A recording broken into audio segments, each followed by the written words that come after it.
think, that level of coming in, and that's, where I share with my kids and I shared with you, and just like, don't miss it. And I feel like I missed some memories. I think I missed some relationships because I was so hell-bent on, hey, I got to be the starter. I got to be the starter. I got to do this. I got to accomplish this.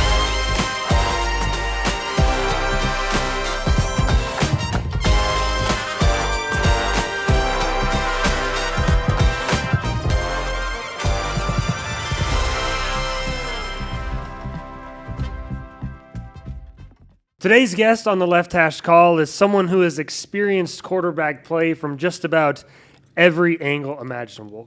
A former Big 12 starting quarterback at Iowa State, a transfer quarterback at Buffalo, professional quarterback with the Iowa Barnstormers, and a coach has worked at NAI, Division III, Power 4, and the high school level. He's coached quarterbacks, served as a graduate assistant at Kansas State, calls plays as an offensive coordinator, and now continues to impact players as a teacher and a coach at Des Moines Christian. My friend, former quarterback coach, one of my favorite coaches of all time, Grant Rohach. How are we doing today, brother? Good, man. Good to be here. Good to see you, man. Yeah. It's we've been here for like I don't know, maybe like 30 minutes already, just shooting it up right now, and I think it's been since like 2018 since we last saw each other, but. We were just so people know kind of the backstory with us a little bit. Coached me in 2018 when I was a freshman. I was a 17-year-old. I was probably 18 at the time, but and honestly, one of the people that is like one of the pillars of developing me as a man, as a human being. Because I tell you what, when I came in to school as a freshman, I was like. Didn't know anything about anything, and you were just talking. You're kind of like almost like a therapist to me during that time, and sometimes. But just very grateful for you and everything that you've kind of done for me over the course of my development as a human. But also just really good to see you. Yeah, good to see you too, dude. It was just and I know cameras weren't rolling, but it was just good to catch up. And just kind of see where we've been and to see you grow is a cool experience for me because at the time I was your guys' coach, but at the same time I was like 25 Which years old. you don't think about it that way at that time. Like you're only like I think like probably six or seven. Oh boy, 6, 7 years older than us. And there it is. Yeah. But you don't think about it that way. But still, like I'm so grateful to have had that experience with you. And but I want to talk about you a little bit. First of all, how are you? And second of all, talk about kind of all the different things you got going on right now. Yeah, I'm doing well. I'm a teacher here at Des Moines Christian. I'm the offensive coordinator in the fall, and I'm the head track coach in the spring. Just living the typical teacher-coach life, and doing great. Me and my wife have a baby girl. One you just turned. Thank you. Turned one. So I'm living the fatherhood as well, and it's just been great. Everything's been awesome. And I shouldn't say complaints. I deal with high school kids every day, so I could complain about that. But what was this season like? Obviously since you've been, and we'll talk about we'll go through your history a little bit. But when you first got here at Grandview Christian, what was kind of the expectations? Des Moines Christian. Des Moines Christian. Sorry, what did I say? Grandview Christian. Grandview Christian. There is a Grandview Christian as well, right? Yep. And an Ankeny Christian as well, right? Okay, I got to get my facts straight here, but. When you first got here, I guess jumping in, obviously you were at a Power 4 before that, and obviously we're at Mount Marty for a little bit. What was kind of your thought process as far as like, hey, I'm going to the high school level? You probably got to dumb some things down a little bit as far as calling plays, but what was kind of that step like for you? It was interesting. I think playing at the level and coaching college football, I think there's a seriousness to it of like, people who are there want to be good, and they want to be the best football player that they can be, and they want to win, and they want to do all these things. And that level of like, hey, either get on or get off, kind of mentality. When you go to high school, I think the biggest thing for me that I had to adjust with was realizing that not every kid here is a diehard football player. Right. Some kids just like to be here to hang out with their friends, and there's nothing wrong with that. You want to build a culture, and I think the head coach I work for, Matt Daniels, has done a phenomenal job of building that culture where people want to be a part of it. But not every kid is going to be a college football player or going to do this the rest of their life. And so it's that level of how do you coach, how do you get out of those kids of like, hey, I've got these elite players, how do these other kids who are good athletes and can be great, but football's just not their passion, how do we get them invested and get them involved? And like you said, kind of, I used to say dummy down, but, simplify. Right. Every coach wants to simplify. Like everybody who's been on the show has probably been talking about how simple they want this, do this, do this, do this, do this. And that's amazing when we all get through fall. It's like we got really complicated there. Right. It builds for sure. Like there's layers to it, but it's yeah, right. If you start so, I guess, complex to start, like it's like, oh boy, from here where do we go? Yeah. But the simplicity of it's certainly helpful at your level, right? And I can imagine that the young quarterbacks that are playing for you, I think they have it good as far as I had it good. I remember. I'll tell this story quickly, but so you got hired after I committed to Simpson, and I remember they said, hey, we're actually hiring Grant Rohach to be the quarterback coach here, and I was like, that's great. I have no idea who that is. Why would you? No, but I was a Hawks fan. Of course, but true. You were looking for Rudock, right? I was like, what? Can we get this dude up in here? Yep. But no. But as soon as I kind of obviously learned a little bit about you, I was like, this sounds like maybe the best thing for my development as a quarterback. And I guess I want to know a little bit like, what was your impression of me as an 18-year-old for the first? Because you're like a dang therapist for us, at that time. But I just want to hear your thoughts on that. As gosh, it was almost 10 years ago at this point. I think in that being early in my coaching career, and now just seeing a lot more quarterbacks after that point at all different levels, I think you were a lot like a lot of freshman quarterbacks. You wanted to make a name for yourself. You wanted to come in there and be the guy, and you were talented. We all knew you were an athlete, and I think sometimes that level of, and I've seen it in high school. I've got high schoolers that deal with the same thing. They come into high school and they want to make a name for themselves, and they want to talk it up, and they want to do this and that, and sometimes they miss that thing of like, hey, be a part of this. Be part of the team. But what's your role? Would your role scout team? Dive into it. And I think a lot of times, like me and you talked about, like, hey, be present, be here in the moment, control what you can control. All those things I used to dish out at you. And I got more isms from you than I think I got anybody. I'm just like, I'm here. I'm feeling all those come back to me right now. But And you want to paint this picture of like, I'm going to start right now, or I'm going to start when he graduates, or and you get so caught up in that and you get lost not being in the moment and not being there and trying to, hey, we're trying to win games, and maybe your role is be a scout team guy. Be the scout team guy, and whatever that is. And I think with you especially, it was that level of you knew you were talented, you knew, and you wanted to achieve things. And I think you were just so sometimes impatient, and it was almost trying to, I don't want to coach the playmaker out of guys. That's like the last thing you want to do. And so I think you and a lot of freshman quarterbacks, it's just like, hey, control what you can control, be in the moment, and relax a little bit. Oh man, have fun. I think about that a lot with guys, and I think that's just great advice for anybody getting into it to start. Like, a lot of guys, as far as Division III level, maybe other, smaller level, other than maybe the P4 level, you go there because you think you are now you have the ability to like play earlier, but guess what? Like, so did everybody else that's at that level, or honestly any level, unless I guess you're playing for Clemson or Iowa State, I guess. But like that is like. That took me a long time to get to that point, maybe even until I was like 23 years old to finally realize, like, man, I just relax and play the game and just have fun. And that you're a lot better off, I think. But, I want to talk about you. This show's not about me. This show's about you. But I just want to just get that out there. But you were born in Iowa City, correct? Yep. And then moved out to Southern California, and then obviously coming back to the Midwest. Yep. What was kind of that growing up in California like, and then obviously coming back to Iowa State to play college ball at? We moved around as kids, followed my mom's job, and born here in Iowa, and then out in we were in St. Louis for about 5 years, and then moved out to California. And I think coming back, we always had roots and ties to Iowa, and I always knew I wanted to come back here. And honestly, few know this, but I was actually a diehard Hawkeye fan as a kid. Oh boy, diehard. Oh gosh, Stanzi. A lot of people are gonna. By that. Yeah, right. Ricky Stanzi, Chad Greenway, Abdul Hodge. I was that little nerdy kid of I had the depth chart on my wall, dude. That is awesome. And I was such a young kid. I probably didn't even know who Kirk Ferentz was, but I just knew who Chad Greenway was. That was my guy. And then I went to camps back here, and I got recruited by Iowa a little bit. I think they had signed Rohach. Or that was kind of their guy for my class or my timeline, I should say. And then Iowa State recruited me, and because I went to their camp as well, and yeah, it just kind of fit, and I loved it. I loved the community. I loved everything about Iowa State.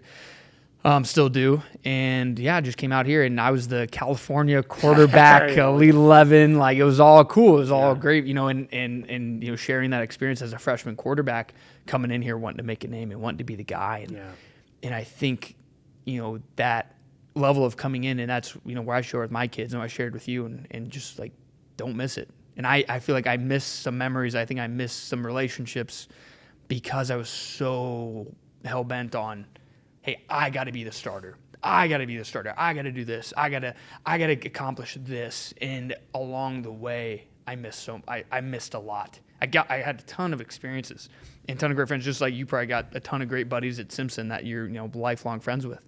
But you look back and you're like, oh, like, I thought about myself only for 3 months straight during the fall, and not about my teammates or not about our end goal. And so, I think coming from California, I came into a place like Iowa State thinking, I'm gonna turn this upside down. And I wish I could grab that 18-year-old kid and go, hey, like, do your part. Just chill out, dude. Right, honestly, dude, play your role. Yeah. Like, what is it, scout team? It'll come eventually. It will. Like, you will get your opportunity one way or the other, and there's no sense in, I guess I'm trying to go back and tell myself, like, just freaking, I'm the same way. Right? Like, I'm just like, relax, dude. And I think it's such great advice. But talk about being an Elite 11 quarterback at the time, or going to that experience, because I think it's such a premier experience if you're a kid growing up in high school, that is something that you want to do. Obviously you did that. Talk about that experience and what that was like going out there. I honestly didn't have any expectation of making the Elite 11 finals. We went to a regional, it was at Stanford, and you're one of 400 kids at this thing, and they're all quarterbacks, so it's not like a deal where there's running backs and wide receivers and things like that. You are just in this sea of quarterbacks. And at the time, because this would have been like the spring of my junior year, I was already committed to Iowa State. And so I was on their radar a little bit. And I kind of got lucky. The only thing a big recruiting thing for me, Tom Herman had recruited me. And, if you look at that Iowa State quarterback room at the time, you got guys like JT Barnett, Sam Richardson, me, and even Joel Lanning to an extent. Joel was a little bit probably different than we were. But we all had a quick release. We were all kind of shortstop looking guys, and we all had that quick kind of release, gunslinger type mentality. And I was on a quick release drill. I probably did something similar. I'm catching and I'm slinging like to each spot, and Trent Dilfer just turned around, and I just happened to be throwing. And he was like, "Great job!" And whatever number I was on, 679, whatever my shirt was at the time. And then they kept me after, and there was like me and like 20 other guys. We kind of did this little like drive down the field, makeshift court, which in the moment I thought was the coolest drill ever. Which now I'm looking back like that was odd, but. And then we went home, and then me and my dad drove 6 hours back home, and never thought anything of it. And then we got a call. We were actually on a plane. I was on a plane back from Iowa visiting family, and that summer came back, and they said, hey, end of July, we want you to be at Pepperdine University, which actually was ironically down the street from my house. Really? So, yeah. So all these guys were like coming in. Jameis Winston was in that. Me and him were in the same apartment together. I shared a room with a guy named Gunnar Keel, who was the number one recruit in that class at the time. But he was in our apartment. These guys are flying from Georgia and all these Ohio and all these other places, and like. Me and Dad got in the car like 20 minutes down the road. That's the case, or not probably Casey's, but that's the gas station. Hey, we just go to Malibu and like, hey, it's Pepperdine, So that's awesome. It was a cool experience, and I don't think it really hit me until I was there, and that was the first time I was ever at like an elite event where they just gave you all the gear you wanted, and then like you didn't want these shoes, you go back and get other shoes, and like it was a Nike event too. So this was I think like the year or two before they started doing it in Oregon at the Nike facility. And it was just, dude, the level of competition is just different. And then you had counselors, you had Kellen Moore, wasn't Carson. Brandon Whedon was one of them. EJ Manuel was another guy. I wish I could remember all their names. And you're just around so many talented quarterbacks. And then I thought I was pretty good. And I'm like, I got guys around here. I'm like, holy crap. Like, they're dudes, man. Yeah. And so I think that level of competition, but I think it also, put me in the mindset of like, hey, I can do this. Like, I'm in this group of guys. And so it was a really cool experience. And one that I always remember, and it was a good time. I know they always refer to it as like a competition. Yeah. How much development do you think like you got out of that, even though it was like you are doing this to be like to try to make it and try to be in the Elite 11, try to obviously be the Elite 11 MVP. Was there a certain level of like development that actually did go on there that you did kind of go on and use some of that stuff eventually? I think, to an extent. I think you're only going to get so much done in a week. And also, like, we're out on the field, like, so I think there's some things to take and just little things that I probably did. But I look back on it, I'm like, I don't think there's, like, a specific one thing I took away. Like, we would do drills. They had, like, these glasses that would, like, flash on and off, and it would mess with our eyes. And so we did some funky, weird things like that probably you can't simulate. But then, like, like before he got big, I think his name, Whitfield, the guy who coached Cam Newton. His quarterback. Yeah. He was one of the assistants there. Okay. And this was like right before Cam Newton got big. Where he kind of became that, but I think it was George Whitfield, I think is his name. And he was there, and he didn't have his broom out or anything like he's shown in videos with Cam Newton. But like, you were surrounded by a lot of coaches, and I think the experience in general I think I probably took more of the X's and O's from it. They had us learn a playbook. They had us say, you need to know this concept and this formation. And it was, looking back, if I look at it now, I'm like, oh, that's super simple. As a high school kid, I'm like, this is so complicated. Like, this is, and you've got Trent Dilfer, yelling at you, like, what's the read? What's this? Where are your eyes? And I think that level of, like, I think that is probably what I remember the most of, like, you got to be on your game. Because, like, everybody can throw a ball. Like, anybody can throw a good football. Like, but can you be on time? Can you have great eyes? Can you make the best decision in a bad case scenario? And I think that's probably what I took out of that, rather than like a skill development per se, but the competition level, I think I probably took with me. You even look in the NFL right now, like you could probably pluck any practice squad guy, you could pluck any backup, obviously starter, but like to play for the Colts, essentially, right? Like right. You could have done that, but you took the guy that probably throws the worst football, maybe left, maybe not of all time, but like he probably throws the worst football left out there right now in the NFL, and it's just the cerebral thing in the processing, and the obviously helps that he is one of the smartest quarterbacks ever and runs that system as a high school coach, like which is obviously the reason why you're able to kind of go and do it still right now for the Barnstormers. But before we get to that, like I want to chat about obviously going to Iowa State and that, I guess, what was kind of the biggest differences between, obviously the difference between high school and any college is like a night and day, but what do you remember about getting on that campus for the first time and be like, So, just getting to Iowa State, it is a special place, and it always will be to me. I love Iowa State. I love everything about that campus, that community. And I think the thing I remember about Iowa State is that community and that town cares about football. I think I grew up in LA around an area that the people were UCLA and USC fans, but they weren't like diehard. Like it didn't like, UCLA lost to USC. Well, big whoop. Like, okay, people move on with their lives.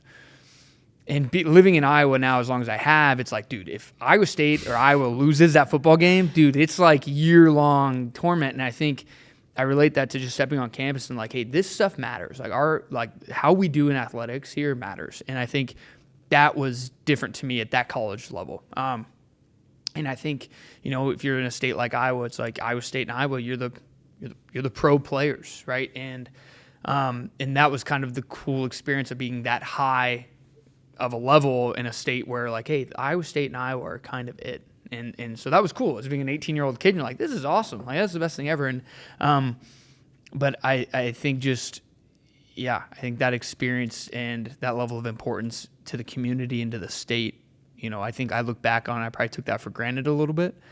But I mean, it was such a cool experience. I came into the same class as guys like George Niang and Naz Long, who were Iowa State basketball legends, and I got to take sign language with those guys. You know what I mean? Like, you know, and in the moment, I'm just a college kid I'm going to class, and I look back on it, I'm like, dude, that was a pretty cool moment. Yeah.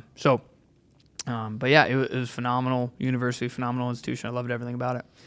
I want to talk about a couple moments. We don't have to go. I think we watched this stuff a lot when I was, because I just wanted, I was like in awe about this stuff, but getting the opportunity against West Virginia, right? And obviously that's legend status. Now we're going into, but come on now. You met Coach Boyer down in Simpson? He's a good dude. I met him. You gotta introduce you. Yeah. But in that 2013 season, I believe, correct? Obviously, you come back from that, monstrous deficit. What do you just remember about that game in general? Yeah, I think going into that game, we were at the time, I think we were 2-9, and West Virginia was like 4 and whatever, they were 7. What was that quarterback's? Clint Trickett. Clint, right. Yeah. I think that's his name. Yeah, and so he was a quarterback for West Virginia because he had transferred, I think, from Florida State or someplace. I can't remember where, but he was a big name. And then in West Virginia had a down year. We are obviously down, and that was my 4th start that year because I just kind of started in the back end. I think Sam had gotten hurt, and I had just played up make-up time, and so I think we lost our 2 games, and then the game before that was that coolest game ever against Kansas, which we had won 32-0, and going to that game, it's like, oh hey, like I did well, but now it's kind of like that prove it moment. And going into that game, I'm just like, okay, here's my last shot. And again, going back of like, hey, just thinking about me when I should have been thinking about bigger things. That first quarter and a half happens, and you're like, oh, I threw a pick on our own 5-yard line. Great. Like, oh, they're just marching down the field. Awesome. Like, and you're just like, oh, great. What a way to end our year. Here we go. And so I think at one point we were down, it was 31-7. And I took a zone read. No, it was 24-0. I took a zone read for like 50 yards. And I think only I got there because West Virginia never thought I was going to run it. Like, I had never ran it. And I wasn't slow, but like compared to like Division I DBs, I was slow. Yeah. Tavon Austin type deal going on. Right? Yeah. I told my wife I was never slow, but like comparatively, I was slow. Track coach too, right? Yeah, right? Yeah. And so we rushed that in. I was like, okay, good. We got a little life. Here we go. We'll finish this out. And things just started happening where it was just, and it was a little bit of that level of like what you talked about of just play. I was just like, hey, what do we got to lose? And Rhodes kind of came up to me. Paul Rhodes, our head coach at the time, kind of came up and he's like, I'm not taking you out. And honestly, that was like the best moment of just hearing like, no matter what, it's you. And it was like, cool. Now I can, like, and I'm not saying that flipped the switch. We had a lot of things that needed to go our way. Like there's been a few times in my life where the best I've maybe performed, maybe not necessarily even on the football field, but in life, like where you just, like someone tells you it doesn't matter. You could throw 10 more picks. Yep. I don't give a rip. Like you're going to be, we're keeping. I think there's just a certain level of, you get into like that flow state that people talk about a little bit. Like that sounds kind of right on par. 100%. And that level of, okay, we got this. Like, okay, if I throw 5 more picks, who cares? And so that playing with that freedom. And we had a lot of things go our way. Our defense, I'll never forget the pick. The fake punt Kirby Vanderkamp had, Deion Broomfield, the pick he had late in that 4th quarter, that kind of really gave us the other shot. The catches Justin Coleman made, Quentin Bundridge made a ton of plays that game. Wimbo made a ton of good runs that probably don't get a lot of glamour in that game, even though it was a game back in 2013. None of us, probably get glamour anymore about that. But, I think... That's why we're here. Right, that's why we're bringing it back. And, it was just such a cool moment because I think we had nothing to lose. None of us were going to a bowl game, and we were just letting it rip. And, and EJ Bibbs was another guy who'll probably get upset if I don't mention him. But... yeah, and I think at the end of that game, we just put ourselves in we're going to win it. And it was that feeling of euphoria of, like, we're not losing this game. Like, when we got to that overtime, like, there's no way we lose this. There's not a world in which we lose this. And it was a cool moment, and it was a big moment. I think it's one that, when like my high school kids find out I played football, they Google me and then they find that game, and pretty quickly, yeah. So it normally it comes up from every now and again. So it's a really cool moment to look back on. But it was a really, really cool moment. And the thing that stunk, I should say, is we all got on the bus like, dude, triple overtime. We're gonna be over ESPN. It's great. Yeah. We got on the bus, and they had TVs at the time, just the little small ones, and. Something happened that day, didn't it? It was the Iron Bowl. It was the freaking. It was the Auburn freaking Iron Bowl with Alabama, and they took the punt. No! And we're like, you got to be kidding me, dude! One of the most iconic plays in college football history. Yeah, biggest game, biggest moment in college, and we're just probably 12. Yeah, it's. In looking back, it's like, dude, we were 3-9. Yeah. They were 4-8. Nobody was watching our game anyway, except like it's like Big 12 after dark. Yeah, right. Exactly. Yeah. So. But a really cool moment that I think whenever I get a chance to be around those guys that were that were a part of that, I think it's just something to reminisce on. And I think it still holds the record as the biggest comeback in Iowa State history. I think Campbell and those guys broke the biggest fourth quarter comeback, but I don't know. Somebody told me. Not the biggest comeback. No, not the biggest one overall. But and then you go to Buffalo, right? And honestly, like this is like sometimes like full circle deal for me because. Like then going playing in the WIAC and then knowing what the deal is there, and obviously Coach Leipold, that's like his first time going into the FBS world. And maybe one of the biggest coaching jumps, maybe from I believe he was at Whitewater. He was at Whitewater, went right to Buffalo. Right. Yep. Obviously, like if there's a Mount Rushmore of coaches in Division III, like him and Karras are right up there together, right? Mm-hmm. And so. Going and playing for Coach Leipold and Andy Kotelnicki. Was he the OC at the time? Yeah, Kotelnicki was the OC. Yep. Obviously going there. And talk about, I guess, the transportal then versus obviously what it is now because it's much different. And you did it for us kind of cool. And I think, things weren't going to pan out where I was going to get much of an opportunity to play at Iowa State. And looking back on that, and you live with like if I didn't go or if I would have left or if I would have gone somewhere different. But it just all kind of panned out. Somebody on staff at that point, I think I can say this now. I'm probably not going to get in trouble. I don't think they're going to take away any of those 2 or 3 win seasons we had at the end of my time at Iowa State. But I think, there was a coach on staff who had ties to Leipold who had played for him. And he had kind of, at that point, you didn't like put your name in a portal. It was just, you had to get a release from the school then to be able to talk. And so I kind of leading up to that point, kind of the way that you did it was just you had anybody talk to anybody that you could at the time. Twitter, now Twitter's a huge thing where people just text, DM each other, and that is best case. That is awesome. Tampering violations, of course. Is right. That's where we're violating the NCAA's coveted rules. We're about to lose. Iowa State's about to lose 4 wins here. Yeah, here we go. And so, I had kind of been talking sporadically kind of through him of like more so interest of like, they are looking, it's kind of like you just kind of anybody you can reach out to that knows anybody of who's looking for this. And so by the time, and at that point, before the end of the year, Rhodes was fired, and then Campbell had gotten hired.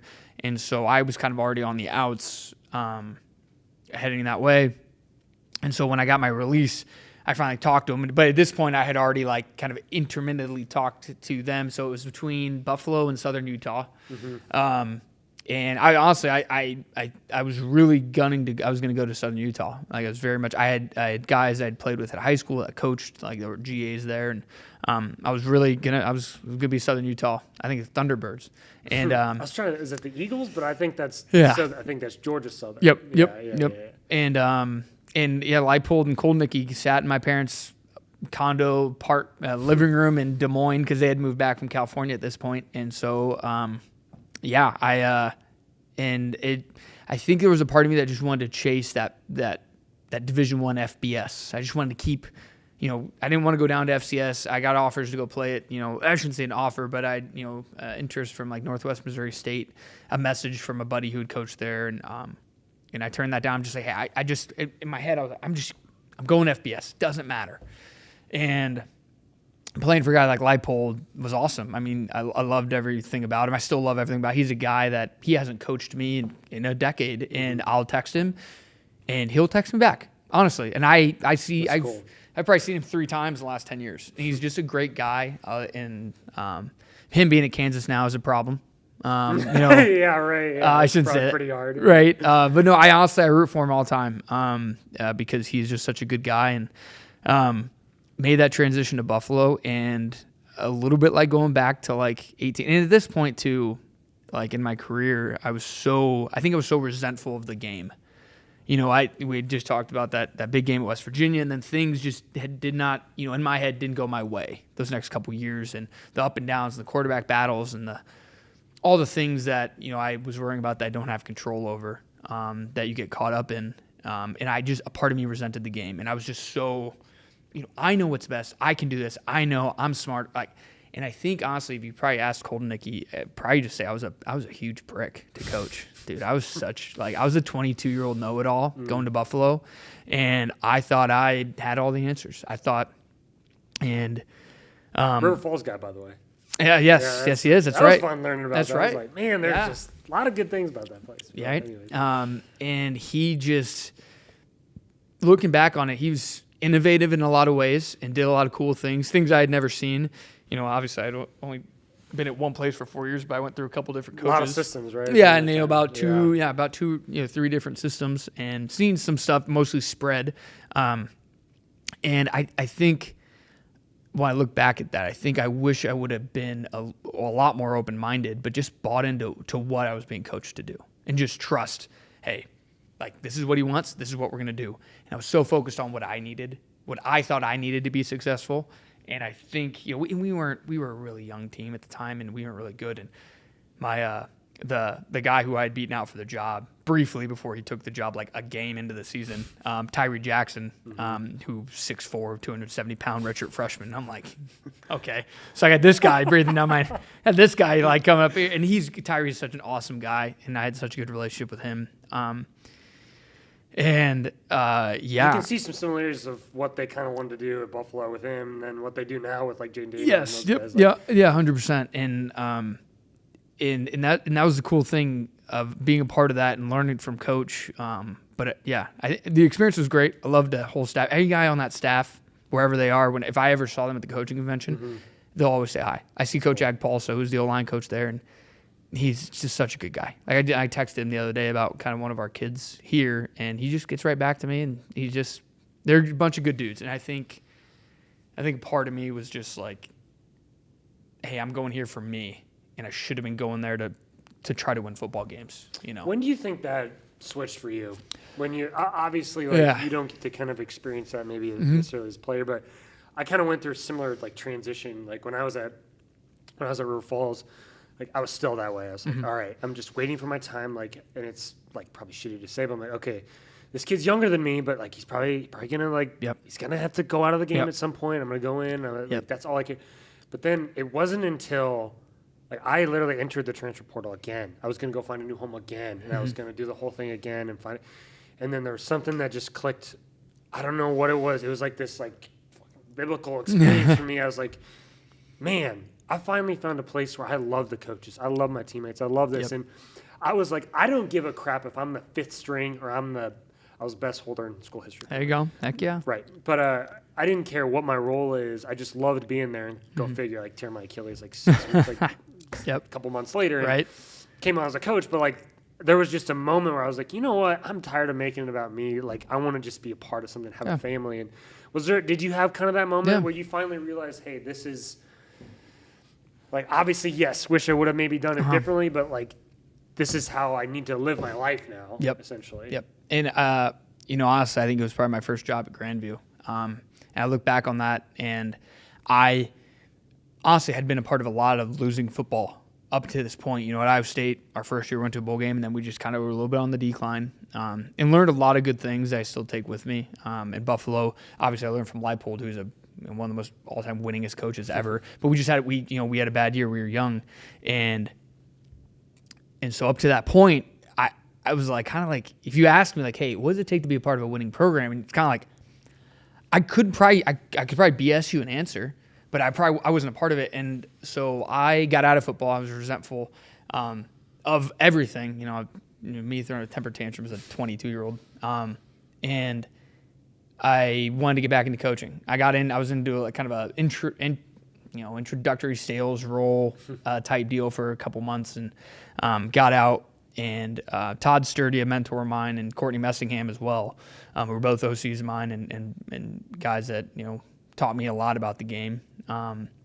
They both had a common connection to Mike Woodley at Grandview, and they were both his GAs, and he was the head coach at Grandview, and I was in town here in Des Moines, and Grandview's an NAI program here.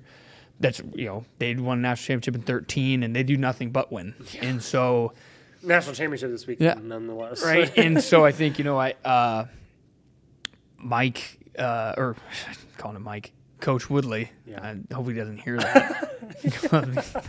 Never hears me use his first name. You're gonna get a phone call. Yeah, we don't call him Mike. Yeah. But Coach, he Nick over there at Alabama. Yeah, right. Yeah, and so they had a kind of a part-time quarterback job, and paid me nothing. I think I got paid, less than $3,000 a year, something like that. But it was, they didn't need anybody. There wasn't anybody leaving. It was just there was an opportunity. I think Coach, it just kind of opened up. And I was like, yeah, whatever I can do to get my foot in the door. And that you just got to, however you can get your foot in the door in college, just get it in. And, I was tending bar at night and stocking shelves in the morning. And I was in the office all day. And I had so much fun. And we won. We were winning. And there was a confidence. There was a swagger. And when you look at that staff, you got the coordinator I worked for, Austin Flynn, who's now a head coach down at Deer Park in Texas. Insanely successful college coach and a phenomenal high school coach down in Texas. And then our defensive coordinator is Joe Woodley, who's now the head coach at Drake. Yeah. Travis Johansson's the assistant DC defensive secondary coach. Now he's the head coach at University of South Dakota.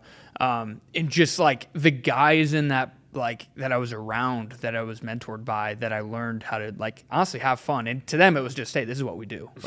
They didn't, this isn't fun. Hey, we win games. And it was, I just had so much fun. And I didn't I was like, I didn't know this. I didn't know this could be this way.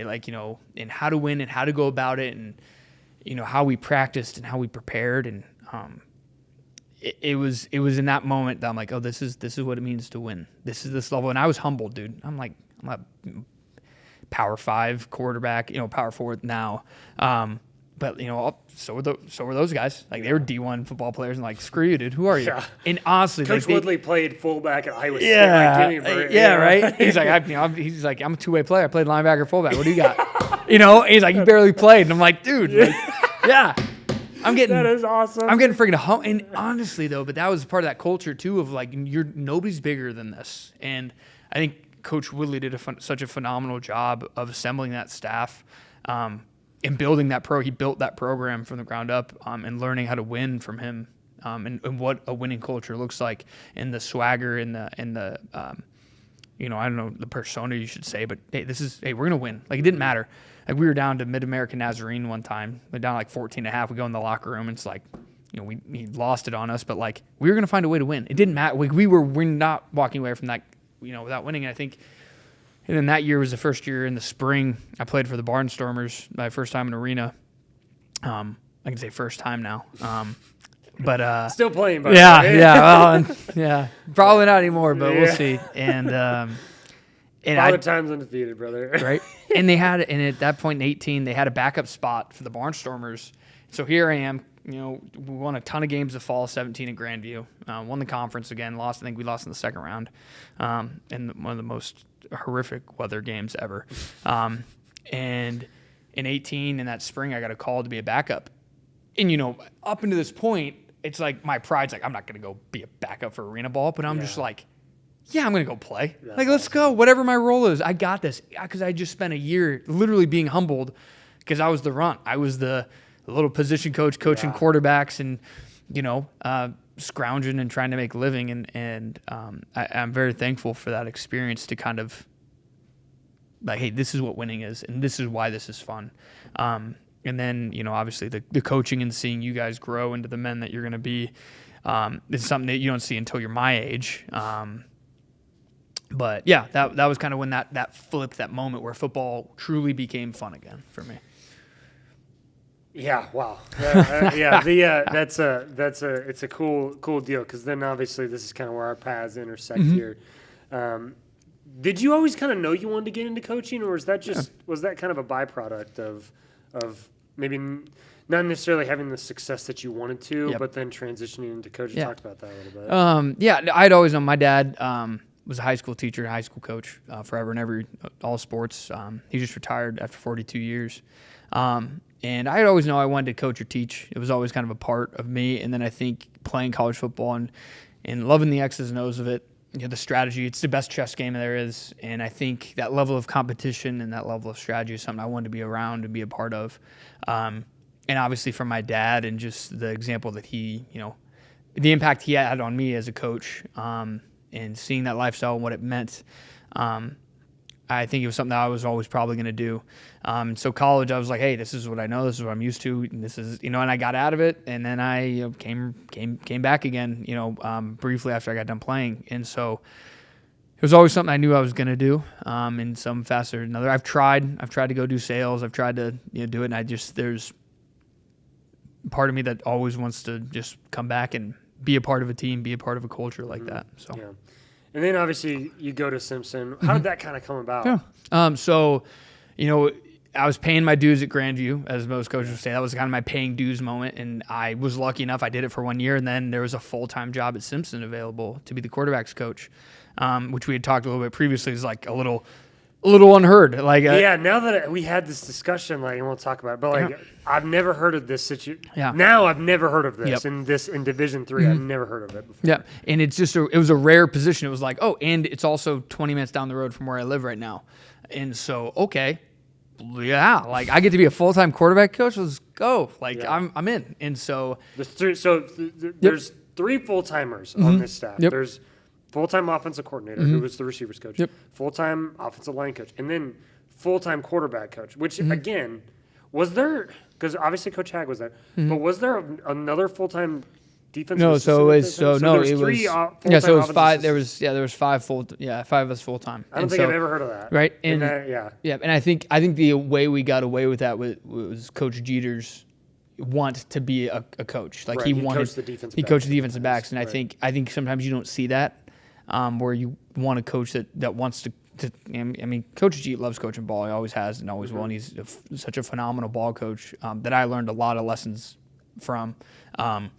And I think we were able to do that because he was willing to go, hey, this is important. We need to do this. We need to make these hires. And I think he kind of made that, I should say, I don't know, sacrifice you could say, but that probably was a sacrifice to him because he loved it. But it was a cool opportunity. And my brother, Brody, who's in...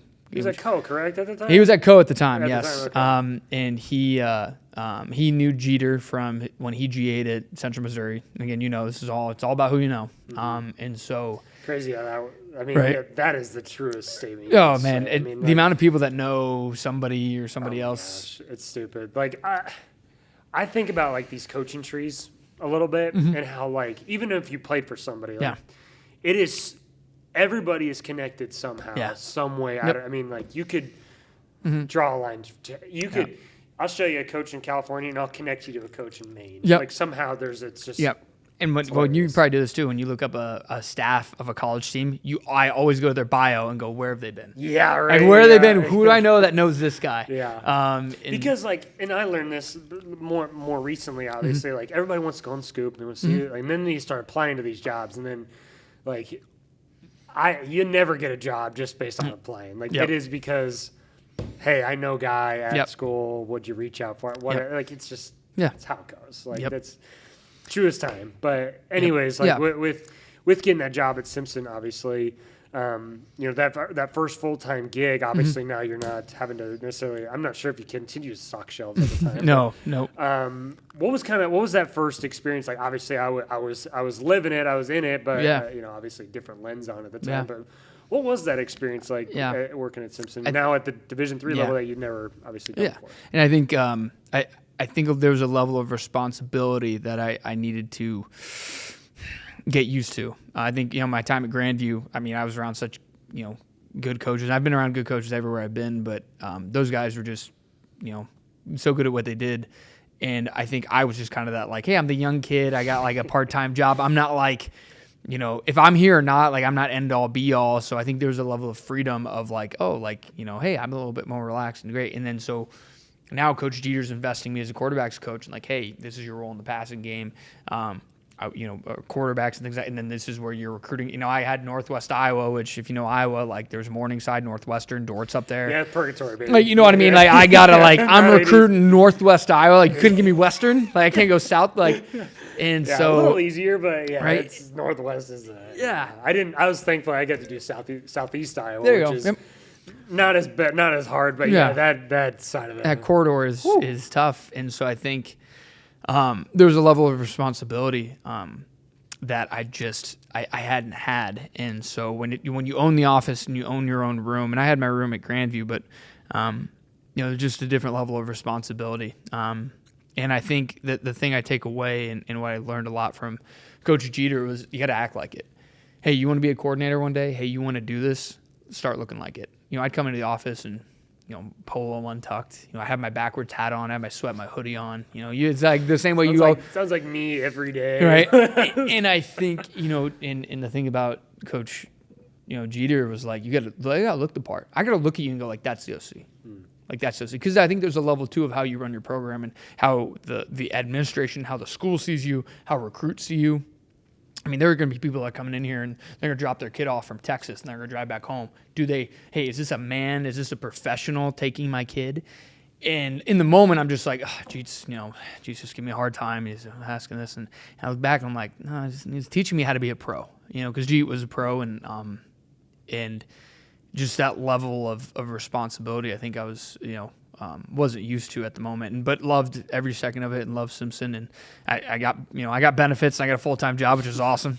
And that was, the reason, I left Grandview at the time, but it was a phenomenal experience. Then obviously getting to coach you and be a part of that room, that talent, obviously it was a talented room. We were good in 2018. That was a good season for us. I think we were 7-3. 7-3. I remember one of the biggest shot calls I've ever heard in my life was, I was signaling that game.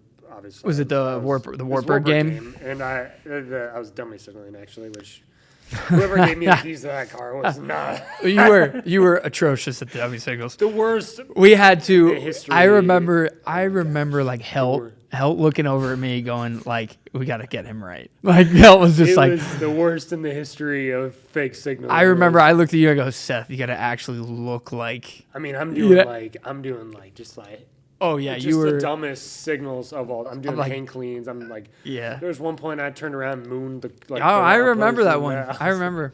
Yeah. Yeah, we need to move. Let's move past that. But anyways, I'm signaling, and this is when Seth didn't know jack about football. But I just remember hearing like Michigan. I remember hearing you say, "Hey, Michigan, right now," which was Mesh at the time. Mesh. I think it was Michigan Sugar, because that was when you tagged the wheel. Mm-hmm. And I heard you say, "Hey, we need to go Michigan Sugar right now." And then we got this is 2 minutes left of the football game, and we hit Cam Bunting down the sideline, and we get all the way down, I think, to the 10-yard line. And I was like, this guy's spitting knowledge, right? I'm like, damn, that was one of the biggest shot calls I've ever heard in my life. Wow. And then obviously we do some craziness and miss the extra point after the touchdown, but right. And then going to overtime and Philly special, which did you call that too? Was that no. Got to give Hoff the credit there. Yeah, well, and that's the thing too, is especially in that moment, I think too, even being a coordinator now, even at the high school level, and briefly my time at Mount Marty, which I'm sure we'll cover. I think as an assistant, you view the game a little bit differently than when you're calling it and you're into the game. And Hoff's, we're making calls and doing this and this and this, and I don't know if it was one of those he was like, hey, what do we think here, or if I just blurted it out. Mm-hmm. But it was one of those. It was in the game plan. Like Hoff had scripted it, and it was a part of it, and it was just like a Michigan wheel, and it was one of those. I think it was like trips. They were running that 4 solo, and the guy was pressed, and he was going to run with the shallow when we're one-on-one with the will, and I don't think he was walked up, and it was just kind of one of those that just.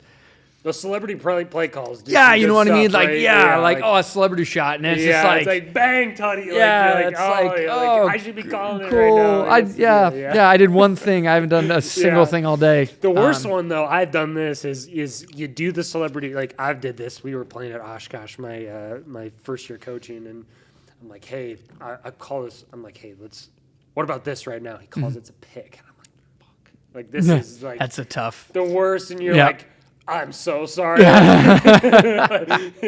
It's a big game, and we're in the goal line, and it's like, damn, I wish you would have just done the thing. But anyways, like those, I do agree. Like, you just see it, like, you get into this mode, and obviously I've never coordinated, but you get in the mode of this thing. And I think the ones that rely on the assistants and actually take that feedback are the ones that have a lot of success, and obviously I'm sure that you kind of pull on some of that stuff as well as a coordinator now. Oh, yeah. Oh, my O-line coach will never let me live it down if I Cody Smith will never, if he has a call and like it's just, he's like, hey, we got to like counter or something, he'll call, and then I'll call it, and then it'll pop for 8 or 9, and I'll just look down, and he's just looking at me like I had that, and I'm just like, dude, you're so smug, man. Yeah, smug. But yeah, it was a cool moment, and that was another that Wartburg game was a big game for us, and my sister-in-law, Birdie's wife, she went to Wartburg.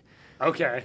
And she did not care about football. I don't think she cared about football at all. Now she's married to a football coach. Yeah. But, like, in the time, I don't think she was very – and I'm just like, Danielle, looks like Wartburg doesn't know how to win triple overtime games or overtime games or something. I always give her – and she doesn't care. She's like, she has no idea that game even existed, but I just – every Wartburg fan I see, I'm just like, oh, yeah. That was a fun year for you then, because was your brother on the side? Was your brother coaching? Yeah, he was the OC at Co. Co beat Co that year, and then later in the year, 29-7. Yeah, that was again, like, ignorant, like, 18-year-old. Like, I'm like, we're just going to beat these guys every year. Turns out they're very good. They're a very good program. That is, what a year for you then. Yeah, well, both those guys. And that's the thing, I think, even me being new to that conference, my parents actually went to Central. I have a lot of family that's been around that conference. Me and my brother are like black sheep. He went to Co, and I went to Simpson, who were both Central rivals. And like half of my family's gone to Central, so I think beating Co that year was such a big moment, especially for guys like Ted Haig, who had played at Simpson, who was our DC at the time, which was probably one of the best years defensively I think we've had. And man, it was just such a cool. It was a cool year. It was a cool moment, and again, like that, just kind of like going from Grandview to Simpson, and G had already built something that was on track, and just to be a part of it. And to kind of ride that wave was cool because I'm only there for a year. I walked in and was out in May, on to the next, I should say. But it was just a cool moment, cool year to be a part of and be a part of that whole deal. And then obviously you make me bawl my eyes out in the freaking quarterback room. So obviously you leave to and I didn't understand I'm like, dude, you're supposed to be here forever. What's the deal? Right. Like, you're supposed. I'm abandoning you. You're supposed to coach me all 4 years. Yeah, right. Deal? And then so obviously you go to Kansas State, and now this is like obviously a big jump. This is when it's time to go be, you're going to go make the climb essentially, and talk about that experience and obviously going to Kansas State. Obviously, connections is kind of how this whole deal rolls, but talk about that experience at Kansas State. So when Kleiman got hired, I think was that his second year? It might have been their second year there. I think it was their second year there, and. Or was it memory.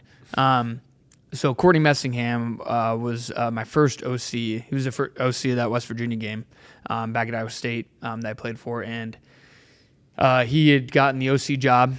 Came down with Kleiman from North Dakota State after they had won a couple national championships. He was the OC. And that spring, G wanted us to clinic. And we had to pick spots to clinic. And I actually reached out to him saying, hey, can I come clinic at K-State? I'm like, this would be cool. And he's like, yeah, sure, come on down. And he had hey, come down this weekend. I want to see you there. And I'm like, okay, cool. So I come down for like a spring ball practice, clinic, and I'm watching tape. And he was like, hey, yeah, we did this at Iowa State, right? And he actually, I talked in front of like their staff. Like I was sitting in like little like the dunce corner, you could say. Like I'm over like here on like a little stool. And I'm in this meeting room, and I'm like, oh, this is freaking sweet, dude. Like, this is kind of it was like early May, and he called me like a week later and goes, hey, do you want to come GA here? And he's like, we had GA opening. And I'm like, okay. Like, yeah, like for my first initial it was like, yeah, but I'm like, okay, well, I have a full-time job. Like I've got, responsibilities, obviously things like that, do I want to go back to that, making no money, as a GA and grinding it out. But it's obviously a big jump, and, D1 GA jobs just don't fall off trees. It's it's basically an entirely, do you get lucky enough to know somebody? And so I think, when I got there, Messingham told me, he's like, hey, I needed to bring you down, and because I needed to show everybody that you knew football before, so it was like, quote unquote, interview, and I'm like, dude, you could have told me. So, and that's the part too that's hard, because, I just went and clinicked, and then I come back and I tell Jeet, hey, I'm going to go work there. And he's like, dude, but no, Jeet was great. And obviously he's always been supportive of anything I've ever done every time I get a chance to talk with him. But he understood, why I was making that jump, and went and, I'm GAing at Kansas State. And I was able to be the quarterback's GA. I was working for Colin Klein, who's now the head coach Kansas State. Talk about another guy, phenomenal human being, Colin Klein. There's not a nicer, better person. That's awesome. Dude, I honestly, I'm just talking with him, just because you run into so many guys, like, I shouldn't say egos, but have these big personalities. They're so confident and so, and Colin is just like, hey, man, what can I do for you?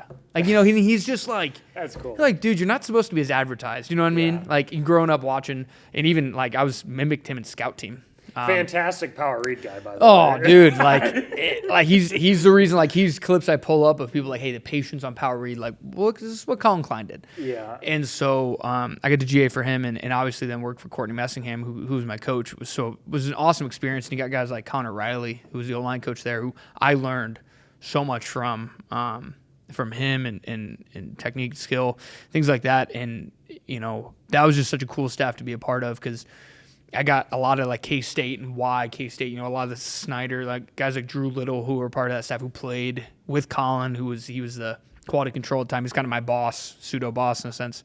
And then Stanton Weber, who kind of was our, you could say, wide receivers GA, I believe at the time, but then he was also helping lead our special teams type situation. He's now the special teams coordinator at Kansas State. He came back from Toledo. But then I had all the North Dakota State guys too. So I'm watching Carson Wentz tape, and then we're watching old K-State tape, and I'm just taking it in. I think in that year I learned so much, and everything's about football at that point too. It's not like Simpson or Grandview where you're worried about guys not, overturning the dorms all the time, and you got to make sure they got this, and they got to make this is going on. And I think there's such more of a focus on the football side of things, and you're worried about other stuff. But I learned so much from that staff and that experience that it was just such a cool opportunity for me. You had a quarterback on that year that had maybe more swag than maybe at least equipment style. I always looked at him like, I want to look like that guy on Saturday. Yeah. I can't. What was it? It was Skylar Thompson. Skylar, who's Skylar Steeler, Thompson. baby. Yeah, heck is yes. he still with the Steelers? I think he might be. Fantastic preseason, by the way. Yes. Oh, yeah. And so Skylar, also talk about another nice guy. Dude, these guys, they were such a nicer company that I deserved to be around, dude. I was the bad guy. I feel like I was I was the troublemaker in that group, and I'm like, dude, I'm just the runt here in the back of the room. And it was a talented room to be a part of, and we even I briefly crossed paths with them with Will Howard because he committed, and he had, after that fall that I was there in 2019, he came right before COVID, so I had kind of brushed past Will for a couple months, and kind of been a little bit a part of his recruiting process, a very small part. But it was, and then too, and then you saw Will Howard and Skylar Thompson are both on the Steelers. And I nudged my wife when I'm like, hey, honey, I've coached two of the Steelers. His wife is Steelers fans as well. I think no, by association. No, she's Jets, in the Bills. Okay. Well, the Josh, she loves Josh Allen, Haley Steinfeld type situation. Part of her that's always gonna love the Chiefs. And Taylor Swift, I know.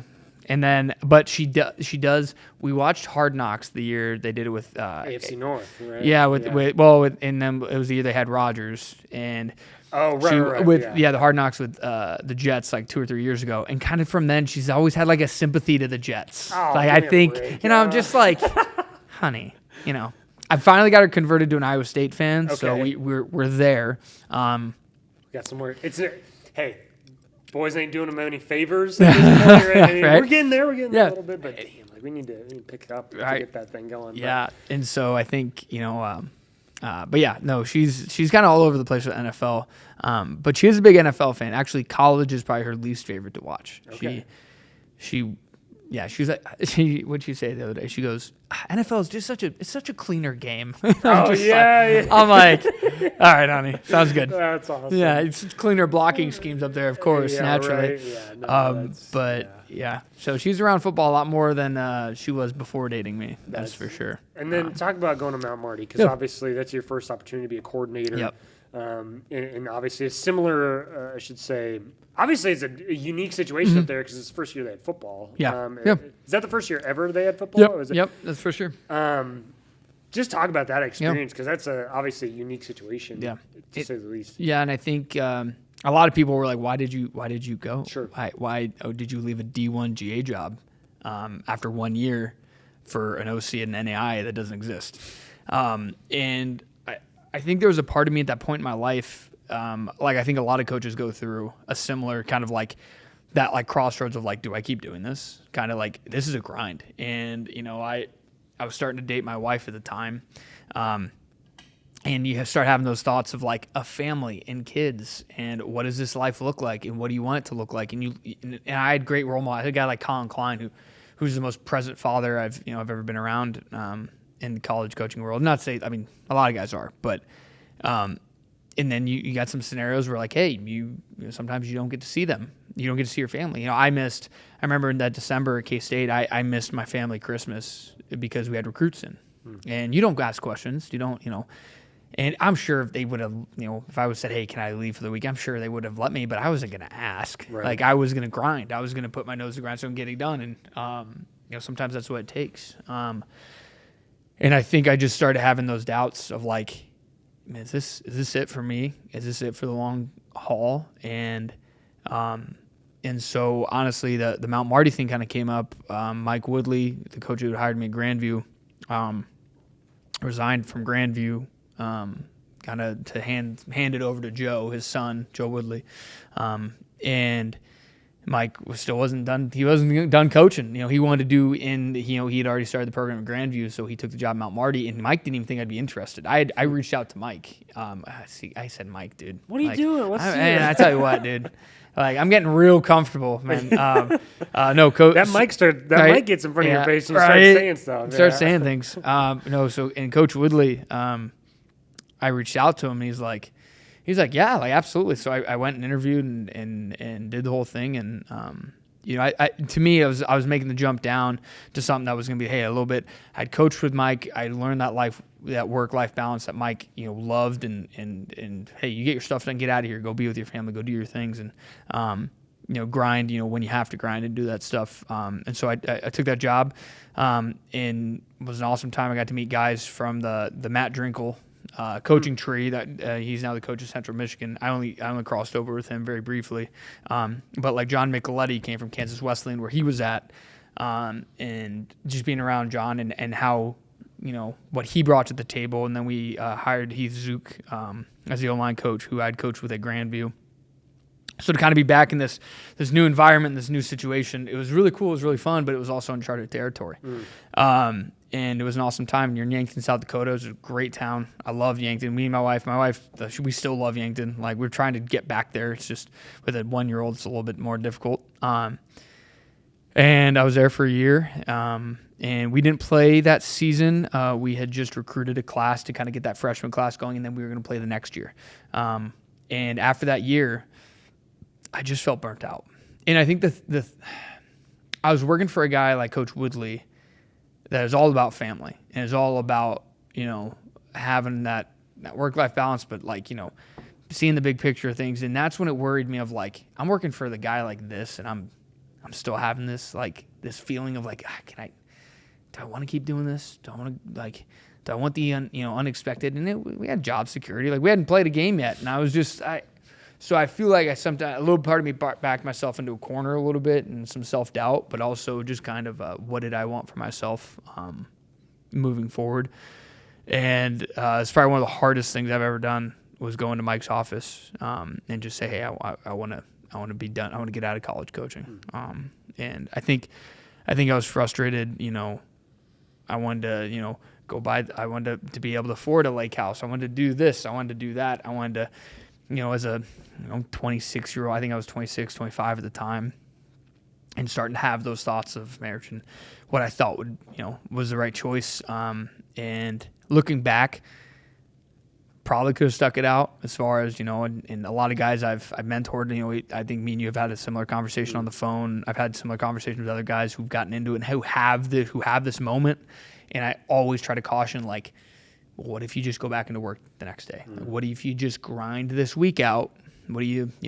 And so it was definitely a time I still reminisce on my life of, like, did I get out? Like, did I really need to? Now looking back, I have a beautiful baby girl and a wife, and a phenomenal job and experiences here that I wouldn't trade for anything. So I live on that side of it. But yeah, I just kind of got, I'd say, burnout, and I probably more so did it to myself a little bit.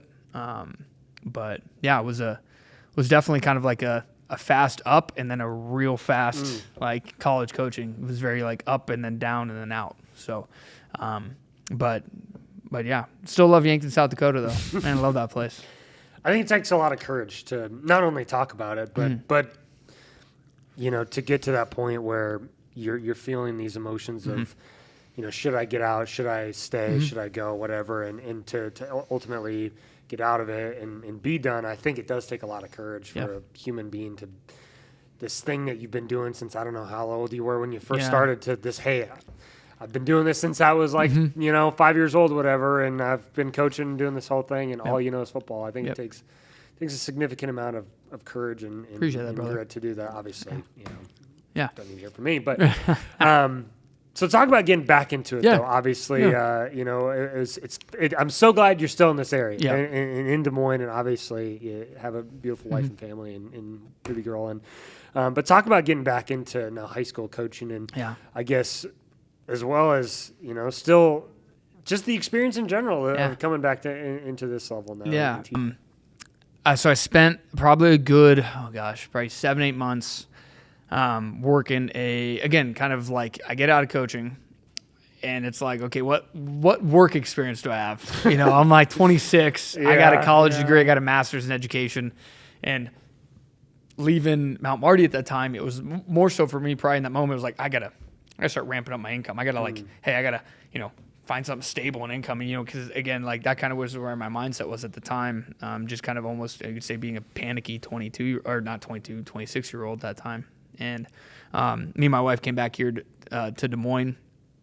She was a travel nurse, so we'd kind of been living that, like, she traveled and then would be with me. And so we came back here to Des Moines, and I worked kind of the sales job and it was good. I loved the company I worked with. I was there for about 7-8 months, good people, and I just didn't see, like, the light at the end of the tunnel. I was just like, boy, I'm going to come back to this same spot every day. And there's nothing wrong with it. And I knew people in there that crushed it and were phenomenal. And I think it was at an entry level. And I think if I maybe could have pushed, but that part of me was like, I'm sitting there like, even if I push through this, I don't think this is for me, long term. And so I'm like, hey, I got a master's in education. I'm going to teach. I feel like a little bit of me just running away from that fact I was always going to be a teacher. And so, I started looking around for jobs, and I was a very hard state to become a teacher in. My education credits were at Buffalo. They weren't from the state of Iowa. So I started looking around, and really private school is the only thing that was available to me. I hold a master's degree in education, and so there's just a lot more hoops to jump through in the public sector, which I would have been fine with doing. But Coach Daniels, our head coach here, just got hired as the history teacher here, and was going to coach football. And there was a different head coach. The previous head coach at the time was here. My brother coached with Matt Daniels, our now head coach, at Waldorf. His family, he moved his family from Lake Mills down or from Forest City, Iowa. He taught at Lake Mills, down here to Des Moines. And my brother put us in contact at a Waldorf fundraiser, like the last one my brother was at before he left and before Coach Daniels left. And I'm like, yeah, I'm trying to get into teaching. He goes, well, there's a technology job open at Des Moines Christian where I'm teaching. Like, and we were like paired together in this little frozen tundra golf outing type, with this small school fundraiser deal. And it just all fell into place. And the head principal here went to Central College, where my parents went, and so did Coach Daniels. And he taught at Montezuma, which was a town my dad taught in for 14 years, where I was born in. Right. Yeah. And so there was just so many things leading to me to Des Moines Christian. And here, and my wife's brother, my brother-in-law played here, was a player here, and he just graduated in, I think, in 21.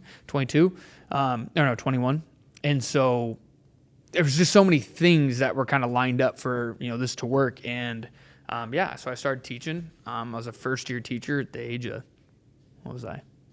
I forget my age all the time, dude. I'm like 31 now. I was 26. You've been 30 to me since I knew right. you. Yeah, right. Yeah, I never aged apparently. I'm 31 now. Yeah, so I was a first-year teacher at the age of 27, turning 28, and all the kids thought I was like, oh hey, I'm like, hey guys, my first-year teaching. Like, oh, what are you, 22, 23? I'm like, I'm almost 30. And so that's awesome. And yeah, and I've loved it. I think coaching high school and like kind of what we started with, it's a different game. You can't, kids don't, not every kid is dying to be a football player. A lot of kids like it and love to play the game, but how do you get that buy-in and how do you create that kind of a culture, which our head coach has done a phenomenal job of. But then how do you create an offense? And I think too, I don't have the luxury of going to get another tight end. I don't have the luxury, hey, I want to be 12 and 21. Yeah. I don't have the luxury of recruiting tight ends. And my first 2 years here, we were so heavy 10 personnel because we just didn't have a tight end, and then you can recruit the hallways, right? You can recruit the hallways, but it's just like, oh, that junior's never played football. Yeah, great, it's good hooper, but cool, yeah. And so, and then this year we were able to be a little bit more 12 and 21, and we lost two of our big wideouts, and slinging the rock around wasn't probably going to be the best thing that we could do personnel-wise. And so it's like, okay, our quarterback's good on the move. We can boot him out. He's an athlete. He's a great shooting guard. He's going to play NAIA basketball at Northwestern. Let's get him on the move. Let's boot him. Let's get under center a little bit more. And so I think the cool part about being a high school coach now is rather than coaching your system or what you believe in, it's like, what can these kids do? And I know everybody says that. Like, you go to any clinic and they always go, you got to coach your players. But it's like, yeah, but like, you got to buy into that. Like, you got to die on that hill. Like this year, I feel like at times we, like every OC, when you look back, like you did great. And then other times, like every OC thinks like we were terrible. And this year there's times I'm like, gosh, we weren't good here and there, but we ran a different offense. We were running the ball more. We possessed the ball a little bit more, and we weren't putting up bigger numbers and at times, I should say. And so you got to kind of live and die by that sword. And with high school, I can't. You gotta get this perfect nucleus together, like to be successful, I should say. Yep. And yeah, like I just think about the years that I had success in high school football. It was the players around you. You got this good group of seniors, whatever the case is, and then the system kind of makes sense for what you got, and like. But then it's like you see other, not speaking to anybody specifically, but then you're like, well, you're trying to run this, but you got this. It just doesn't work. But the good ones obviously are able to make that work, obviously, right? And Yep. And that's the thing where I go for Mount Marty, which it actually kind of helped me. We kind of took a pseudo version of that playbook because it was already made for college freshmen. Because at Mount Marty we only had freshmen, so it was kind of already dummied. It was actually simplified. I actually stole a lot of it, I should say, from Matt Drinkle. I spent an hour with him in 2018. So he probably won't even remember who I am, but I was in a room with him for an hour. Something happened, and it was just me and Matt Drinkle in a room, and he told me all about his offense at Kansas Wesleyan. I'm like, this is so simple. This is awesome. And so then anyway, long story there, but John Micheletti, then I'm like, hey, can you give me that playbook? I want to take some of this with do it here at Mount Marty. And then we took that here to Des Moines Christian, and teaching high school kids a totally new system is different because you don't have off-season meetings, you don't have spring ball. And And then you look at it this way in the sense of, okay, we had 41 kids out for football our first year. All right, so half of practice is offense, half of practice is defense. And you got Monday, Tuesday, Wednesday, Thursday's walk. Like, you know what I mean? So you got 3 days, and you think, oh, you got 2 hours each day. You're fine. It's like, no, you've got 45 minutes. Yeah. You got 45 minutes for 3 days. You got an hour and a half of time. So what you do in camp, and even in camp, like you're every other day, it's like you're thinking, in college mentality, like, hey, we go in and install for an hour, and then we go practice, and we're all. So the amount of things that we can do, and go over it, and then you install more, and then the next day you get up to the same thing. Like, and even if you were running a pro style or something, you're still gonna have a 2-minute package, right? Where in high school, it's like, okay, like this year, we were 21 and 12 personnel, and then at times it was kind of like, I'm like, all right, well, these guys played for me last year, so they know how to run 10 personnel. You guys know how to run doubles, like get out there, and it's just like that time restriction that you have. And also they're high school kids, their attention span is also, it's not do or die like how me and you lived it in college of like, dude, like I'm holding on to everything, right? Trying to at least, they're just like, hey, this is fun, this is cool. Looking up at the plane. And it's just like, and there's some kids who are just bought in, and you love coaching those kids, but it's getting to those ones who are like on the fence. That's the difference, and that's, I think, good high school programs do a good job of those kids getting them to buy in. And so it's been fun. It's been cool because it forces you to really get down to what's important to you. And I'll never forget this. I think it was our first year.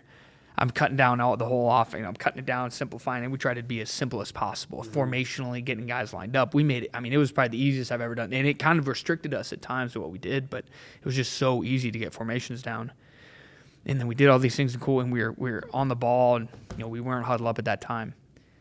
And then we get to the first game, and it's kind of a 2-minute. It's going to be a 2-minute scenario. Like early in the year, I can't remember when it was, like first or second game, and I'm like, I've never gone over spiking the ball. Oh no! I'm sitting there like. And I looked at our quarterback tape. Well, you guys huddle too, so no, we were no huddle at that time. And obviously shotgun. Yeah, so I mean, I'm like, hey, I don't think we've ever even done another snap. Oh, no. And I'm sitting there, and our quarterback comes. I look at Tate Platt, who's our quarterback at the time. He's over at Drake now, and I go, we didn't practice spiking the ball. And I look at him and go, could you do it? He goes, oh yeah, like I could figure it out. Yeah. And it was just like one of those, but that's such a high school moment of just like. Because, college, Thursday, you go through every game day scenario. Everything, right? QB kneel, spiking the ball, take Hail safety, Mary. Take it right, all the good and stuff, things we do. And we do the same thing here. We run through what we call our script, and you go through all those weird game day, take the punt. No, take the safety as a punt. Blah. Yeah. But then it's just like the one thing I didn't go over spiking the ball.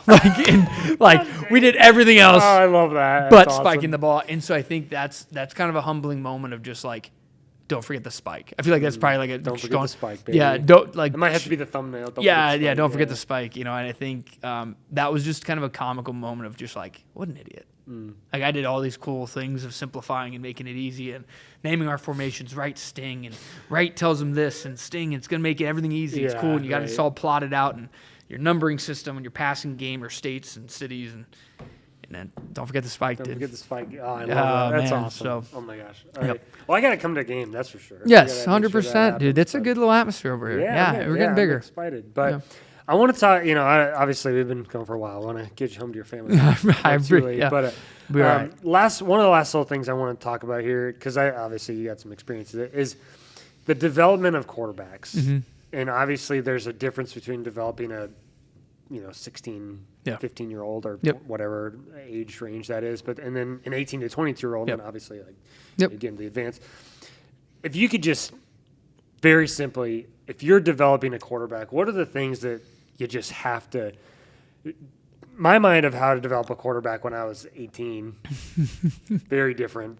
Versus what I would think about now. Yeah. What's your, I guess blueprint on? Yeah. What are the most important things you have to do? Maybe if someone's watching, they are a quarterback and they're trying to figure out what the hell do I do? Or if you're a quarterback coach in college or even high school, what's like, this is how you got to do it. I don't care what level it is. Yep. This is what you got to make sure you're communicating. Yeah. I think as far as a coaching standpoint, you have to find out what they're good at and what they excel in. And I think that's easy to say on a microphone. It's one of those things, like especially in high school right now. I don't have the luxury of recruiting kids I want to fit a certain system. Like Tom Herman recruited us to be quick release, smaller, shortstop kind of guys that Yeah. whip the ball around in the early 2010s of Big 12 spread offenses. They kind of did that. Continue, Honestly, even after he was there, like Purdy and Rocco. Yeah, I mean, it's just kind of, but so you don't have that luxury. So it's okay. Our first year here, we kind of had a kid who was similar to me. So honestly, it was easy to build an offense around what he could do.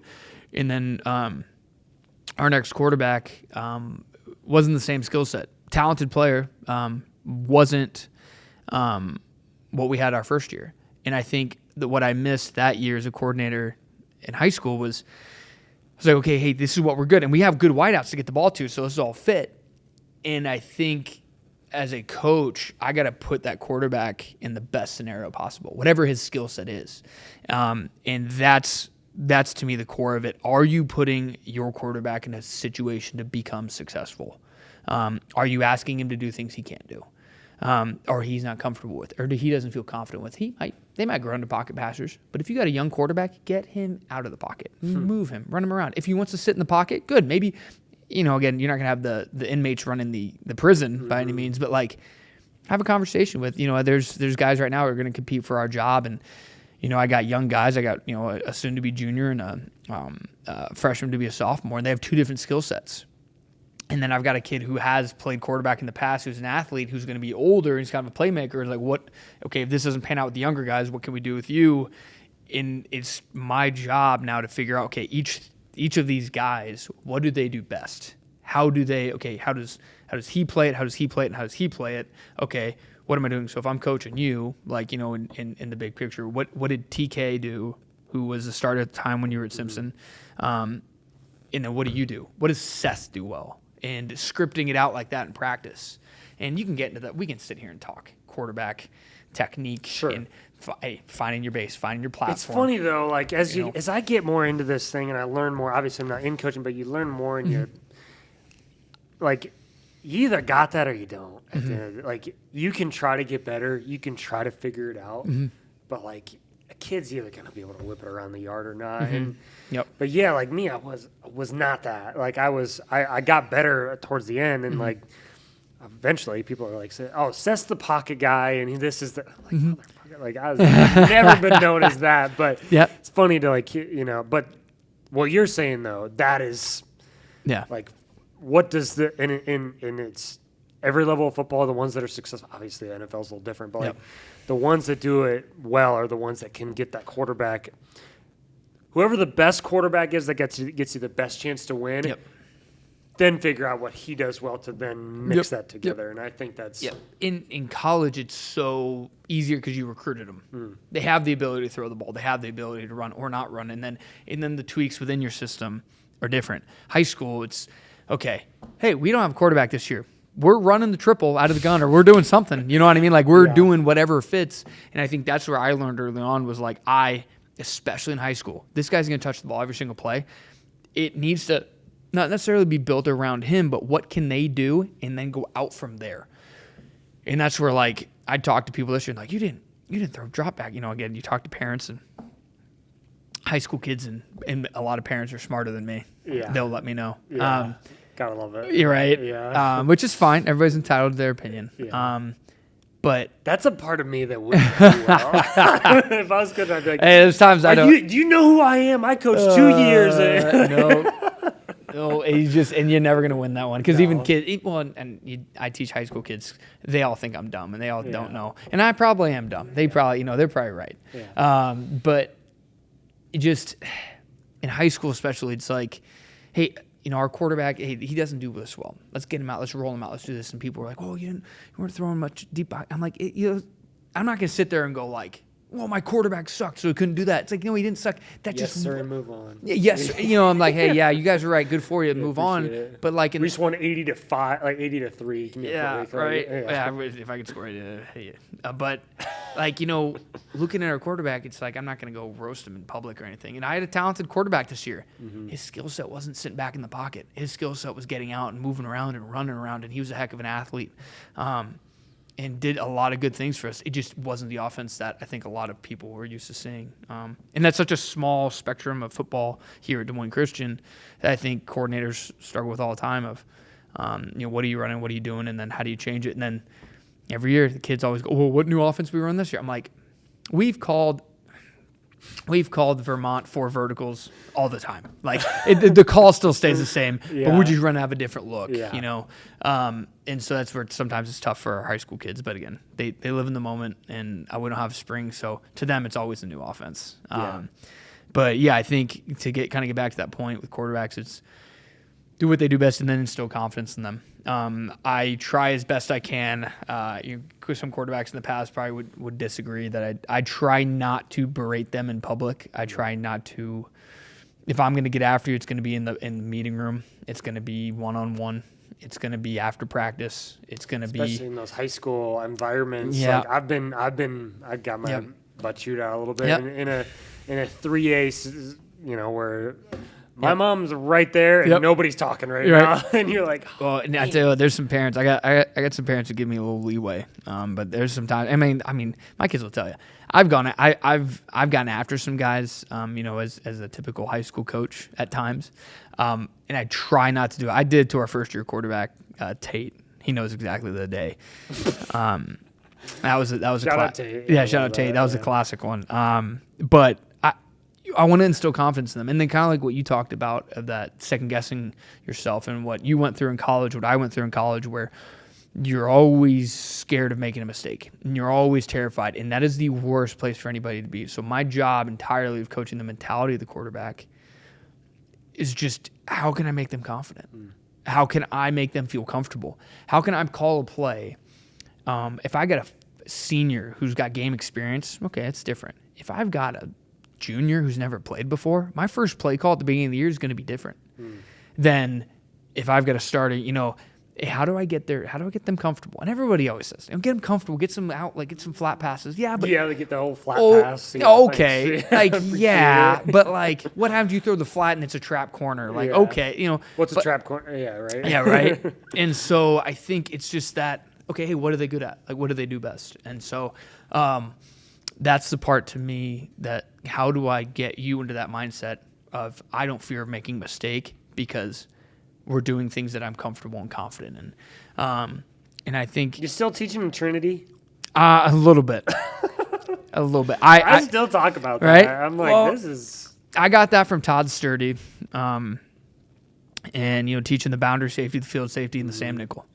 And you're looking at those three in their relation to one another. And I think the more I've coached and the simplifying it down that every coach goes through, that they always, I think for me, it's just, is it middle field open, middle field closed?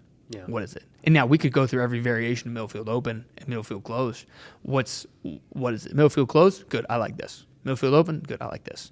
And I think it's just a simpler way of and then you get high school, because I got a kid who's super, invested in wanting to know more in this. I'm like, hey, he's like, well, this and then that. And I'm like, yeah, okay, yep, good. Middle field, who's your key defender? Do that. What I mean? Is he coming or is he not coming? Or is he staying there or not? Throw it to that guy. And it's funny, even in the, and I hopefully they hear this, because even in the college game, things are getting more and more simple as time goes on. Yeah. Because why complicate it? Yeah. Why make it harder than it has to be? It's football. It's not. It's not easy. Yeah, but it's simple. But it's not brain surgery, right. And I think my brother, who I've probably me and him disagree on a lot of things football wise. We've ruined Thanksgivings over past 100%. We've ruined. I think it was a Thanksgiving or Christmas. We ruined because I was arguing for Bob Pro and he was arguing about man slide. And ironically, I now teach man slide. That's good. Because Bob's great on paper. Yeah. Bob Pro's like communism. It looks really good on paper. Yeah, everybody gets. Oh yeah, great. Yeah, everybody gets somebody good, awesome. Yeah. And then it's like, oh, you're putting people on. That's not good. That's everybody. Yeah. Essentially. But I think in like my brother, his last couple of years, I think. Gosh, where did he start doing this? Maybe at Waldorf when he was the OC there. He just started pure progression reading and just saying, is that guy open? Is that guy run? Or they're and it was such a simpler way, and it kind of gets you out of that box that you live in of no, this is how passing game works. This is how, hey, the Trinity, here's your answer here, here's your answer here. And there's no more split field, and I lived in a world of split field reads, right? We always had an answer. It was, hey, middle field open, middle field close. And then you have a couple of those true progressions that you'll teach, but now you're teaching split field reads. Now you're teaching true progression, and then you're teaching quick game, and then so now it's just like, can you create something that's just like, hey, there to there to there? And there's times, like even in high school coaching, I'd be on the sideline, and we'd be spread, and I'm like, hey, I'll go, hey, Vermont, and I just point like that guy, like that one, it's here. Like that guy, throw it to that guy. Right now. And so I think, and even there's times where like I've like, hey, I'd be like, you'd call a play and it's like, Gavin, throw it to Gavin. Like, and it's just that simplicity of like, hey, sometimes it works. And then sometimes where I always try to, when I watch quarterbacks, you don't know what their coach is telling them. Mm-hmm. And I live in that world of like, if I told the kid like, hey, you're throwing it this year, I told, hey, you're throwing the deep post, throw it. Throw it, let it rip, throw it. And it was against a big opponent, and I told him like, you're throwing it, and of course they're off 12 yards on the post, and he throws a good ball, and the corner just runs under it, and I'm just like, and he comes off and I'm like, dude, it's my fault, 100% my fault, and I wasn't gonna go get after like, you should have seen it. It's like, no, I told you. And then when don't assume anything, right? Don't. And I think the hard part is like when people watch quarterbacks play, and I've been under a scenario, like you've probably been under similar, where it's like, I was told like, hey, you were throwing this ball here. And I did it. I did my job. And I threw a pick. I threw a pick against Kansas in 2014. I'll never forget it. Like, I was just like, I'm like, this ain't there. But like, I was like, hey, I'm gonna do it. You're getting pulled if you're not in obviously there's a negative side of that. But as a coach, putting those guys in the scenarios, and then when you make those calls, it's like, hey, have their back. Like, hey, no, hey, that's my fault. Hey, I told you to do that. I'm not getting mad at you about that. Hey, you threw a completion, right? I'm throwing a completion. I'm not getting mad at you about throwing a completion. You took what they gave you, right? And so, and there's just so much that goes into coaching quarterbacks. It's such an interesting. I've seen guys do it in such a simple way of like, hey, go make a play. And I've seen guys that break it down, and there's right, wrong, or indifferent. But I think you're right. The game is trending to be more simple. Just snap it and play. So I got to revisit one before I got one last segment for you, but then I gotta revisit this this story. So my freshman year at Simpson, you might know where I'm going with this. We're playing against Buena Vista, last game of the year. I hadn't played a lick. I was traveling, not as the fourth-string quarterback. I was traveling as basically like the eighth receiver and the second-string holder. Yeah, I remember this. We're beating down BV, and I'm like, man, I finally get to go in. Last drive of the year. I'm not sure. Last drive of the year. We call it Rocky's pilot. It's basically just quarterback ISO, and I take it and I basically do exactly what I naturally did, and I basically ran 130 yards on a 50-yard run. Yes. And then essentially we hand off. Essentially, I can't remember I couldn't tell you what the next. We hand the play off to Joe Meyer. Yeah. Again, we get down to like the 6-yard line, and then we call three straight quarterback zone reads, and I pull it 3 straight times. Yes, you did. And I remember coming on the side. We called a timeout because we we're gonna go for it on fourth down because why not? And I remember you're like, why'd you pull it? And I'm like, oh, he crashed in and didn't crash. And I said, yeah, we'll see it on film. And I was like, looking back, I wish I could have seen myself say that. And then I come back off.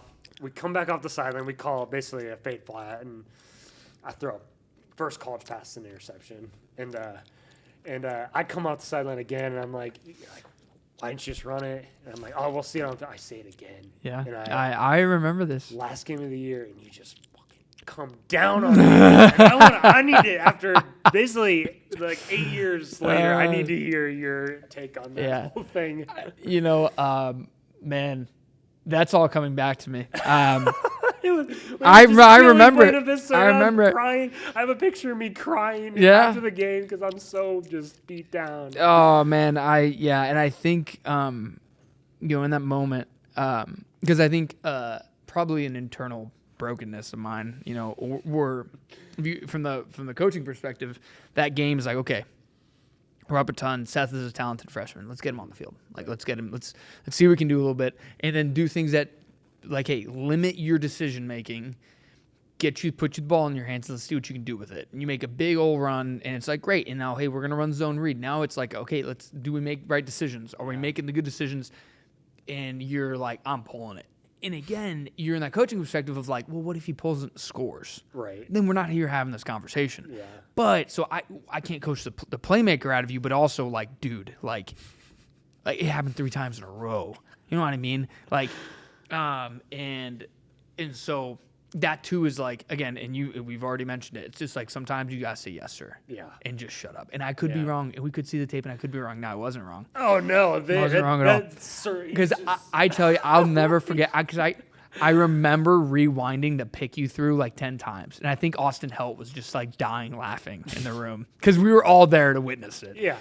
And I think Helt was because Helt traveled and he was a part of all that. Yeah. And I remember when you said we'll see it on tape, and I'm just like, what are we gonna see on tape? Yeah, there's nothing to see. There's nothing to see. It wasn't there. Like, and I think that's a level of like you were trying, looking back on that and where you were, and now knowing it in the time, you're trying to prove yourself, and you're trying to take 6 plays and build a resume. And it's like, dude, and I tell guys all the time, you're not going to win a game, you're not going to win a quarterback competition in one throw, you're not going to win a game in one throw. And that was trying to get it across to you of like, just hand it off. It's just, hey, it's a fade flat, right? Or whatever we called it, Omaha, or whatever we would have called it at the time. And hey, corner turned and ran, out route. Out route's not there, go. Like, you know what I mean? And just in like, and that's just going back to your training. And I think, I think we were all there when you get your first snaps. Like, dude, I remember my first snaps that I ever got at Baylor. I'll never forget it. I forgot the play. Like, it was like my second, I thought it was my first play. Then I was corrected. I was actually at a worse drive my first drive. I think I just handed the ball off. But then I get out there, it's like the first pass play, and I like froze, and I'm just like, what is going on? And you panic a little bit, and when you're not ready for that moment sometimes, or we're maybe not in the right headspace. So I remember that moment, and I remember getting after you because it was just like, it was that quintessential like, dude, just say yes, sir, and shut up. Like, just say yes, sir. We're beating the crap out Yeah, we're beating BV, and just say yes, coach, and then you can prove me wrong in the film room, but like. I think it's that moment into like we already quoted it before we were recording. Square peg round hole, and that was something that Todd Sturdy said to me because I was the king of that. I was trying to always make a play, and I saw so much of myself in you, personality wise, and what how you thought and what you wanted to do. And I'm just like, dude, just take what they give you, just take it. That flat route's there, great, and no. Oh, just run it. Yeah. Makes me happy to hear it. But yeah, I do remember that, man. And I think the thing I probably took away is I remember you like in tears. I'm just like, that's a bad look. Yeah. We beat BV and I just shoot out our freshman quarterback. I'm just like, man, I got to get a hold of myself. But I deserve every single moment of that. And I hope my high school kids watch this, and I hope they go like, Maybe I'll appreciate one of those yellings one of these days. I definitely, my entire playing career, I did not help myself in those scenarios. Even as a coach, like, even as like an intern, like receivers coach, just being like, no offensive coordinator that's been doing this for 10 years, that's a dumb play call. Like, shut the hell up. Yeah. But anyways, just wanted to relive that with you. Last little segment here. These are just quick hits. Yeah, I love it. Fast, as much or as little as you want to elaborate on. Best football movie. Oh man, The Replacements. Oh, that's a good Shane one. Falco. You're Shane Falco. Something like that. My spirit animal. That. Coach, past or present, you'd love to talk ball with for an hour. Oh, that like I played for or played with or any coach in the history of man. I want to say Mike Leach, man. I love that. I'm fascinated. Yeah, I'm such a man. Yeah, I'm such a for a lot of obvious reasons. I think the one thing I'd want to talk to him about is I'm around so many coaches that played football and played college football. Mm-hmm. He didn't play college football. Yeah, he's an and there's a lot of good coaches that didn't play college football for a lot of good different reasons. But he was so not only revolutionary and changed how people, what the spread was, and then you have air raid and how the West Coast air raid and spread, like all of those things have meshed together into modern passing game that is just, it's hard to distinguish one from the other now, but he was such a big part of all of that. Mm-hmm. he never played college football. And I just kind of want to talk to him. Like, Yeah. I'm sure there's books written on like all the things, but I just want to hear it from him. Like, and I hope it's the most simple thing. He's like, yeah, well, we just spread everybody out and we just threw it where they weren't. I just hope it's one of those, but I think Mike Leach should just have that conversation. I had Drew Hollingshed on the show, and he was with Mike Leach basically the entire time, and he was at Coastal Carolina this past year, and he talked about their 6 day. Have you heard of this? Mm-mm. Basically, once a year, once a camp, essentially, they would have a practice where they ran forwards every play. Oh, yeah. Doesn't matter. We would call it different formations, but we literally ran forwards every single play, and you just had to do it. And it was, and then come to find out, like the infamous Texas Tech Michael Crabtree. I can't remember who the quarterback was, but actually, I think it was Josh Heupel. Oh, Graham Harrell. Graham Harrell, that's who it was. And he's just, and like the game winner in the Big 12 championship was just, it was 6. It was just literally, that's all it was. And they just ran it over and over and over and over again. And that's just, I love that way of thinking. And anyways, non-football thing you do to stay creative. Oh, dude. Non-football way to stay creative. And probably chess. Chess? Are you a big chess guy? I like playing chess. That's awesome. There's some kids who are a lot better than me in the high school. I think my first... I just see it in my head. My dude, nothing worse than getting beat by, I got beat by, a freshman. And, not beat.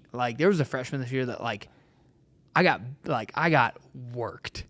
I think I can play chess decently. I'm not, I'm like, oh, this opening, I don't know that. But I think, too, the and how I like to view, and a lot of people, okay, they're going to do this, I'm going to do this, and then if we get them here, then we're going to do this to do that, right? And then you play that game within the game, right? Then you're there, and that's what's so addicting. That's what makes everybody want to be a college coach and want to be a football coach, because you get that level, that ultimate chess game. I'm going to move here, what do you do? And then I'm going to go here. And I think that level of chess is just that keeps you hey, this and that, and it just keeps you fresh. And I think